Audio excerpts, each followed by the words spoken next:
Best అని మనం అనుకుంటే బుగ్గన్ లాంటి వాళ్ళు కూడా వచ్చి సెంట్రలైజ్డ్ ఏసీ ఉన్న అసెంబ్లీలో కిటికీలు కూడా లేని అసెంబ్లీలో ఏం చేయాలి అధ్యక్ష అని అడిగాడు. దీనికి ఏమనాలండి ఇంకా కూర్చుని? ఒక రాష్ట్రాన్ని ఎవడన్నా పెట్టుబడిదారులు రావాలంటే చూసి బాగుంది అనుకోవాలా? ఏమండి ఒక ఇంట్లో పెళ్ళి ఉంది, ఆ పెళ్ళికి పెళ్లి చేయాలనుకున్నారు అనుకోండి, అరే ముందు ఆ పిల్లని చూడండి, ఇల్లుని చూడండి, వ్యవహారం చూడండి అని అనుకుంటారు. పెళ్ళికే ఇంత ఆలోచిస్తే రాష్ట్రంలో డెవలప్మెంట్ చూడాలనుకుంటే క్యాపిటల్ ఎక్కడుంది దాన్ని ఎవరు ఆలోచించరండి?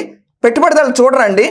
దాని గురించి ఖర్చు పెడితే వితండవాదం. దీనికి నీకు ఒక్క రాజధానికి ఎరగలేవు కానీ నీకు 3 రాజధానులు కావాలి. మళ్ళీ ఒక్కదానికి సంస్కరించడానికి డెవలప్మెంట్ పోర్ట్ఫోలియో ఎలా ప్రిపేర్ చేయాలో నీకు తెలియదు కానీ నీకు 3 రాజధానులు ఎలా డెవలప్ చేయాలి, జ్యుడిషియల్ మళ్ళీ క్యాపిటల్ ఒకటి, ఎగ్జిక్యూటివ్ క్యాపిటల్ ఒకటి, నీకు ఇన్ని క్యాపిటల్స్ డెవలప్ చేయడానికి మాటలు 2 నేర్చుకుని జనాల ముందు రుద్ది 3 చోట్ల భూములు కబ్జాలు పెట్టి వాల్యూస్ పెంచి వాటిని అమ్ముకోవడానికి చేసిన దందా అది కూడా చెల్లలేదు దేవుడి దయ వల్ల.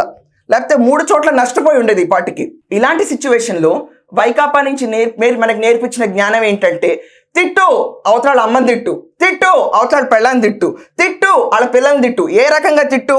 వాళ్ళని పర్సనల్లీ మనం ఏదో హామ్ క్రియేట్ చేస్తాము, వాళ్ళు లైంగిక వేధింపులకి మనం గురి చేస్తాం ఉన్నట్టు తిట్టేయాలి. ఆ భయంతో అవతల పారిపోవాలి.